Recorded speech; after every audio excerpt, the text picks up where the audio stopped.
আমরা এসির ইনডোরের পাশাপাশি আউটডোর পরিষ্কার করে থাকি।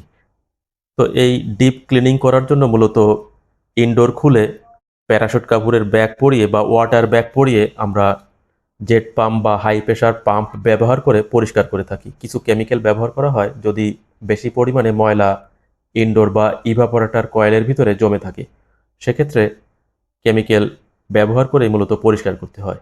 আর আউটডোরের ক্ষেত্রে আমরা উপরের যে টপ কভার রয়েছে তা খুলে অনেক ক্ষেত্রে কন্ডেন্সার কয়েল পরিষ্কার করে দিই। কন্ডেন্সার কয়েল ধুলা জমে জাম হয়ে যায়, ফলে এসির পারফরমেন্স কমে যায় এবং এতে করে বিদ্যুৎ বিল 10% থেকে 30% বৃদ্ধি পায়। তো এক্ষেত্রে বছরে অন্তত একবার না হলে অন্তত একবার মাস্টার সার্ভিস করিয়ে নেওয়া ভালো। তো কিছু কিছু ক্ষেত্রে যেখানে ডাস্ট এরিয়া প্রচুর পরিমাণে ধুলা জমে সেখানে বছরে 2বার মাস্টার সার্ভিস করে নেওয়া ভালো। তো এতে করে এসি যে রুমে ব্যবহার করা হবে সে রুমের স্বাস্থ্য ঝুঁকি থাকবে না, অর্থাৎ ফাঙ্গাস এসির ভিতরে কম জমবে এবং এসির ভিতর থেকে পানি পড়বে না।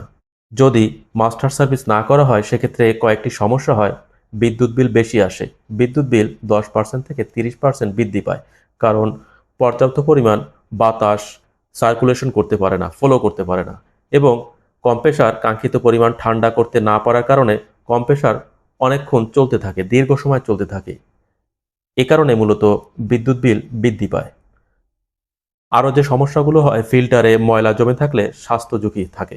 ফিল্টারে ফাঙ্গাস এবং জীবাণু জন্ম হয়, ফলে ওই স্বাস্থ্য ঝুঁকি থাকে এবং বেশি পরিমাণে ময়লা জমলে এসির যে ড্রেন লাইন থাকে ইনডোরের, ওই ড্রেন লাইন জাম হয়ে যায় ময়লা জমে। ইনডোর থেকে পানি পড়তে পারে অথবা দুর্গন্ধ বের হতে পারে।